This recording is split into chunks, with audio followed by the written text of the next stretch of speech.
हे राधे दोस्तों, जय माता दी। आप सभी का दिन मंगलमय हो। आने वाला दिन आपका बेहद ही शुभ रहे। आइए जानते हैं कि पौष पूर्णिमा किस दिन पड़ रही है और स्नान दान का इतना महत्व क्यों है। देखिए, इस साल पौष पूर्णिमा जो है सोमवार को पड़ने के कारण बेहद ही खास दिन माना जाता है। इस दिन कहा जाता है कि सोमवार के दिन जो भी चंद्र ग्रह का दिन होता है और चंद्रमा पूर्णिमा तिथि को अपनी सभी कलाओं से युक्त होकर सोम तत्व का जल में सिंचन करेंगे। तो इसलिए पूर्णिमा का महत्व बहुत ज़्यादा बढ़ जाती है। इसलिए पूर्णिमा के दिन अगर आप व्रत का पारण शाम में चंद्रमा को अर्घ्य देने के बाद ये करते हैं, माने पूरे दिन की आप फास्टिंग लेते हैं, व्रत करते हैं, उसके बाद आप चंद्रमा को अर्घ्य देते हैं शाम के समय, तो इसका महत्व बहुत ज़्यादा बढ़ जाता है। और इस बार पौष पूर्णिमा के दिन आपको पता ही होगा, बहुत सारे भक्तों को पता होगा कि प्रयागराज में महाकुंभ जो होता है ये आरंभ हो रही है। उसी दिन से स्नान दान का महत्व बहुत ज़्यादा बढ़ गया है। तो पौष पूर्णिमा इस साल आपको 13 या 14 में किस दिन पड़ रही है, इसकी जानकारी आपको हमारे वीडियो में मिलेगी। तो आप वीडियो को स्किप मत कीजिएगा, पूरा देखिएगा, क्योंकि स्नान दान का महत्व बहुत अधिक है। सुबह से लेकर शाम तक की आपको पूर्ण जानकारी इस वीडियो में मिलेगी, तो आप स्किप बिल्कुल भी ना करें, पूरा वीडियो देखिए। स्नान दान कर ले उस दिन जितना जल्दी हो सके आप उठ सकते हैं। ब्रह्म मुहूर्त में उठे तो अति उत्तम है।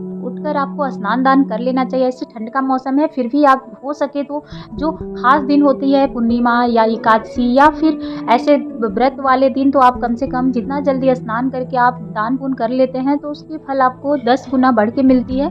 तो उस दिन का मान्यता बहुत ज़्यादा है। इस बार सोमवार को पड़ रही है, इसलिए इसका ऐसे भी मान्य बहुत बढ़ गया। और अगले दिन मकर संक्रांति है, इसलिए आप उस दिन स्नान दान जो भी माघ स्नान करते हैं वो पौष पूर्णिमा के दिन से आरंभ कर सकते हैं। तो सुबह स्नान दान आप करें। उस दिन गंगा जल अगर हो सके तो आप अपने पानी में डाल लें। अगर आप जा सकते हैं तो नदी या सरोवर में भी जाकर स्नान कर सकते हैं। आसपास जहाँ भी तालाब हो वहाँ भी स्नान कर सकते हैं। लेकिन उस दिन स्नान का बहुत ज़्यादा महत्व होता है। और उसके बाद आप दीपदान भी कर सकते हैं। अगर आप सुबह बहुत जल्दी उठे हैं तो आप दीपदान करें। तुलसी माँ के आगे भी कर सकते हैं। आप अगर नदी सरोवर गए हैं तो वहाँ भी दीपदान कर सकते हैं। नहीं तो आप शाम को दीपदान उस दिन जरूर करें। पूर्णिमा के दिन 5 दियों का दान महत्व बहुत ज़्यादा है। कहा जाता है कि उस दिन अगर हम आप दीपदान करते हैं तो हमें 100 गुना फल प्राप्त होते हैं। तो आप उस दिन प्रयागराज में भी महाकुंभ लग रहा है, जो स्नान दान उस दिन से आरंभ हो जाएगी। बहुत लोग वहीं रहकर स्नान 1 महीने का स्नान दान करते हैं। बहुत लोग 1.25 महीना का भी स्नान दान करते हैं। अगर आपसे भी बन पड़े तो आप भी जा सकते हैं। सब ये आस्था के ऊपर है। अगर आप भगवान को बहुत ज़्यादा मानते हैं तो आप जा सकते हैं, नहीं तो आप घर में भी स्नान कर सकते हैं। प्रतिदिन आप गंगा जल डालकर माघ स्नान कर सकते हैं। लेकिन माघ स्नान में बहुत सारे नियम भी है। कोई भी स्नान दान अगर आप करते हैं तो उसमें नियम धर्म तो बहुत ज़्यादा है।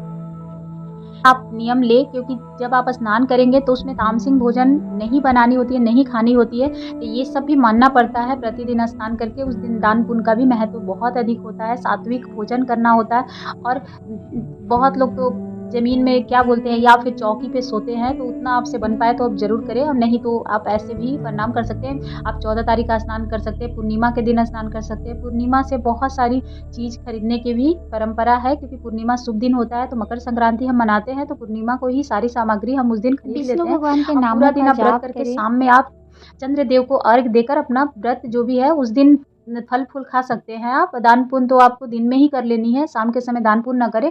आप शाम के समय 5 जगहों पर दीप जला सकते हैं। जैसे अपने घर में सबसे पहले अपने घर में जलानी है, उसके बाद आपको अपने दरवाजे पे ज़रूर जलाएं। जब किरण डूब जाता है तभी जला लेनी चाहिए। माँ तुलसी के आगे भी आपको दीपदान करनी चाहिए। उसके बाद फिर आप शिवालय में जाके कर सकते हैं। पीपल वृक्ष की भी पूजा करने का बहुत महत्व है, क्योंकि माँ लक्ष्मी का भी वास होता है। तो आप पीपल का वृक्ष का भी उस दिन पूजा कर सकते हैं, वहाँ भी दीप जला सकते हैं।